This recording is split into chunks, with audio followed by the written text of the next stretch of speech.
Alors là, avant d'entamer la suite de la guérison, et à la fois je le garde dans les films sur la guérison parce que ça en fait partie, j'ai vraiment des messages vraiment importants à vous faire parvenir. Alors, ces divinités me disent comme ça. Mets-toi à la place des dieux. Qu'est-ce que tu ferais si tu étais Dieu? Okay? Qu'est-ce que tu fais si tu étais un Dieu, que tu avais le super pouvoir ici? Qu'est-ce que tu ferais? Comment veux-tu? Vous nous avez appelés par des milliards, on est là. Qu'est-ce que vous voulez qu'on fasse? Et vous allez voir, essayez de penser, de vous mettre à la place des dieux. Et là, vous allez voir, vous allez commencer à réfléchir. Alors, qu'est-ce que vous voulez qu'on fasse? Encore une fois. Oui, on pourrait prendre le pouvoir des forces armées, des médias et tout. Mais la plupart des gens ne seraient pas prêts à changer, ne veulent pas ce changement. Donc, on devrait installer une dictature sur Terre. Alors, les gens qui continuent à polluer, on en fait quoi s'ils ne sont pas d'accord? On les met dans des goulags? On leur met une balle dans la tête?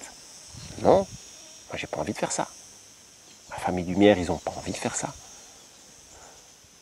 Alors c'est ce qu'ils nous disent. Nous, il y a une logique.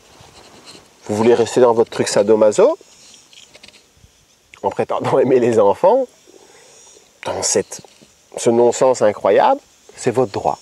Mais excusez-nous, votre souffrance, on n'en veut pas. Donc on vous crée ce lieu-là. Quand il y en a qui sont prêts, hop, on vient, comme maintenant, qui est prêt? Et vous allez voir, il y en a très peu. Jusqu'à présent, l'idée est simple maintenant.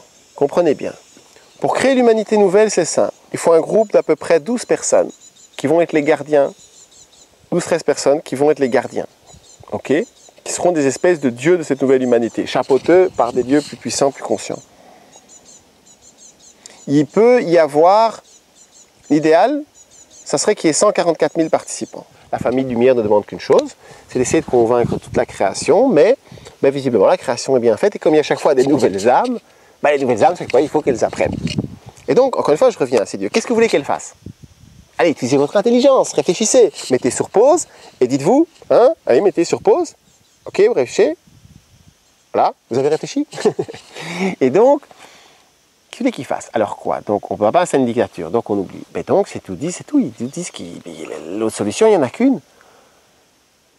Il y a ceux qui sont prêts à accepter ça, comme les lois de l'amour, et c'est les gens qui sont déjà plus ou moins arrivés par eux-mêmes, et puis les autres, ils s'en vont. Il n'y a pas d'autre solution. Et comme on vit dans un programme de simulation, et que tout ça, c'est un rêve et tout, dans l'histoire, ce qu'ils nous disent, c'est qu'il faut, entre guillemets, que les gens meurent. En fait, ils ne vont pas mourir, c'est juste tout ce côté faux, complètement illogique d'eux-mêmes qui va mourir. Mais de leur point de vue matérialiste, ils vont mourir. Parce qu'ils savent qu'après le passage, ils vont se rencontrer toujours vivants. Alors, si vous avez d'autres idées, allez-y. Parce que ce groupe de 12-13 personnes qui veulent être les piliers, il n'est pas toujours tout défini. Moi, je reconnais que j'ai d'en créer un, mais je ne sais pas si j'y arriverai. Et donc, postulez. Faites des chartes qui sont en accord avec les lois de l'amour. La clé pour trouver les lois de l'amour, c'est l'opposition totale, d'après moi sans exception, du message du Vatican. À vous de l'interpréter comment vous voulez, avec votre richesse et tout ça. Visualisez ce monde. Tendez à être le plus proche, quand même, à tendre vers le respecter le plus proche possible. Surtout dans des choses essentielles comme l'élévation des enfants et le fait qu'on ne peut pas posséder les autres. Okay. On a le droit d'être jaloux, on a le droit d'être un peu possessif, mais on ne peut pas laisser cette jalousie, cette possessivité guider notre vie. Et donc le message des entités, par exemple, aux gens qui se disent encore racistes, qui se disent encore moi je suis telle religion, moi je suis tel truc et tout, eh ben c'est le message, moi ce qu'ils m'ont dit de faire, c'est qu'il faut leur faire comme ça. Vous devez couper. Vous devez aller avec votre épée à l'intérieur, et tout ça c'est des conneries. Dès que ça vous frôle, vous devez arrêter net. Hier j'ai rencontré un mec très intéressant à Paris, qui fait plein de parallèles entre guillemets la spiritualité et l'informatique. Et c'est vrai qu'il me disait, c'est très intéressant parce que quelque part dans l'informatique, où en fait tu dois choisir où tu programmes toi-même, parce qu'il fait des programmes, où tu es programmé en fait, et tu prends les programmes de quelqu'un d'autre. Et c'est exactement la même chose en fait. Je trouve que c'est génial ce parallèle. Et donc, vous devez reprogrammer votre intellect. Donc, je ne suis pas un méchant gourou qui veut prendre le pouvoir sur vous. je suis Jean-Claude qui est là, vous devez vous-même reprogrammer tout ce qui se passe là-dedans. Toi-même, tu dois être le programmateur. Ou tu prends ce boulot en charge, ou quelqu'un d'autre s'occupe de tes programmes. L'avenir ne se prédit pas, il s'imagine. C'est ça pour tous les gens qui sont là, qui disent veulent savoir ce qui va se passer, mais ils sont en train de l'écrire, les amours. On est en train de l'écrire tous ensemble. Alors, qu'est-ce qui va se passer? Je te repose la question, qu'est-ce qui va se passer? Qu'est-ce que tu vas faire? Qu'est-ce qui nous prépare? Hein? C'est ça qui est comique.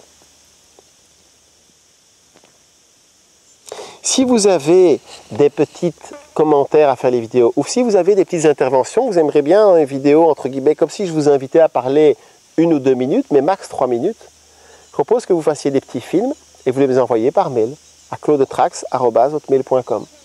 Et alors, éventuellement, je pourrais les inclure dans les films que je vous propose. D'accord?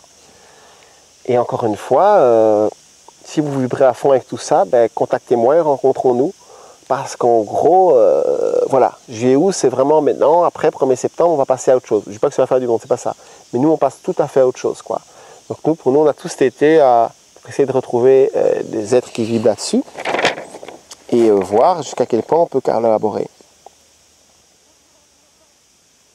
Un point très important. Il est très possible que durant cette ascension, entre guillemets, ça c'est Drone Valo qui explique, personne ne peut savoir si ça va être comme ça ou quoi, parce que chaque ascension est différente, mais il est possible qu'on va passer par 3 jours de vide. C'est-à-dire que pendant 3 jours, ça va être la nuit, et ces 3 jours, en fait, progressivement, en fait, le changement va se faire.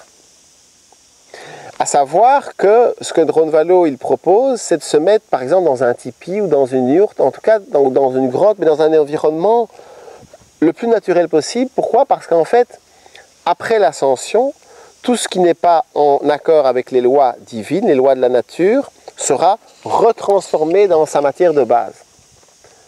Par exemple, un sac en plastique va redevenir pétrole.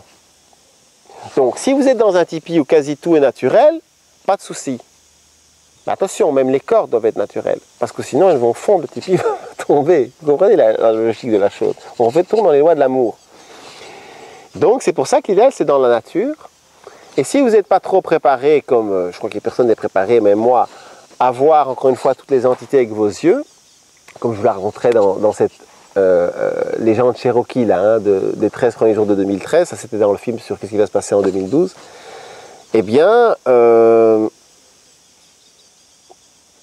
oui, c'est mieux d'être à l'intérieur pour ne pas voir tout ce qui va se passer, parce que ça pourrait nous faire quand même assez peur si on n'est pas prêt. Et donc, méditez, et pendant ces 3 jours, Drone Valo, ce qu'il préconise, c'est que chacun se fasse un petit mantra, comme par exemple paix, justice et force, par exemple. Moi, c'est un truc qui me plaît. Paix, justice, force, oui. Il ne faut pas oublier la force est très importante. Mais à vous à trouver un petit truc, et comme ça, vous occupez votre esprit et les faire penser au moins d'influence sur vous. Il est aussi possible que notre cher gouvernement invisible et tous les dont effectivement qui sont eux-mêmes contrôlés, encore une fois, commencez à le comprendre, par des forces invisibles, sont en train de nous préparer une fausse arrivée d'extraterrestres ou une fausse arrivée de Christ. Et quelque part, l'idée, c'est, avec des images 3D, des hologrammes, de créer en fait des fausses images qui vont descendre sur Terre et qui après vont légitimiser plein de choses. Donc je vous le dis, tout ça est possible, je n'en sais rien. Tout ce que je vous dis, c'est que si vous voulez être protégé, accompagné par les êtres divins qui sont là partout maintenant, vous devez porter l'étendard. Vous devez porter l'étendard, pas convaincre les gens, mais l'assumer, le dire à tous vos proches. Et si le prêt à payer, c'est de vous retrouver tout seul, eh bien c'est la vie, vous devez avoir la foi que vous rencontrez d'autres personnes.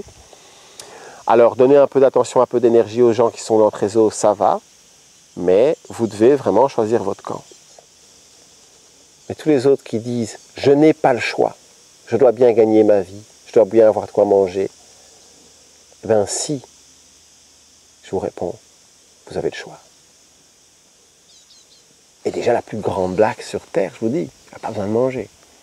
Là, je viens de faire 15 jours de cru, parce que petit à petit, mais moi je vous l'ai dit, je m'oriente vers ça, mais c'est extraordinaire. C'est fantastique.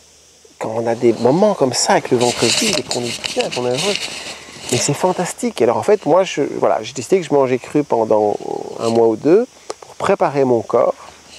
Et après, petit à petit, passer à la nourriture pranique.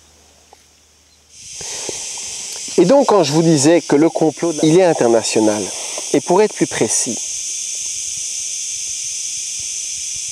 on pourrait dire que le centre de la finance du gouvernement mondial se trouve en Grande-Bretagne. Le centre militaire et de divertissement se trouve aux États-Unis. Le centre énergétique se trouve en France, qui donc a pour mission de nucléariser la planète. Et le centre de production, bien sûr, en Chine et dans la plupart des pays à bas salaire. Et le centre de consommation, eh bien, il est dans chacun d'entre nous. Et en passant, je vous rappelle, respire, respire, respire. Chaque fois que tu y penses dans la journée, chaque fois. Chaque fois qu'une mouche se pose sur ton nez, respire. Chaque fois que tu y penses, respire. Le matin, essaie de passer 3-4 minutes à commencer à respirer, respirer. Tu vas voir, ça va changer ta vie. T'es énervé, t'as envie de foutre ton poing à la gueule de quelqu'un, couche-toi sur le dos et respire. Et je te le dis et te le redis, je ne pense pas qu'on aura l'occasion de faire un film sur l'alimentation.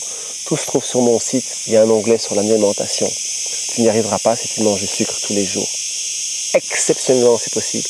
Tu n'arriveras pas si tu manges des produits laitiers tous les jours. En plus, en mangeant des produits laitiers, tu te mets sous la coupe du karma. Et comme toi-même, tu traites les animaux, donc tu participes à un système où tu payes des gens pour qu'on vole leur bébé à la naissance. Je ne sais pas si tu imagines. Attends, imagine qu'on ferait ça avec les humains. On vole les bébés à la naissance et puis on traite les femmes. Et bien donc, karmiquement, comme tu fais ça, eh bien les forces de la lumière laissent des vampires énergétiques te vampiriser. Parce que c'est ça le principe, c'est toujours, écoute, voilà, ils essayent de nous montrer comme ça ce que ça fait, en espérant qu'un jour l'âme va comprendre. Et ose, puisque la vie appartient à ceux qui osent rêver leur vie et vivre leur rêve pour une meilleure humanité.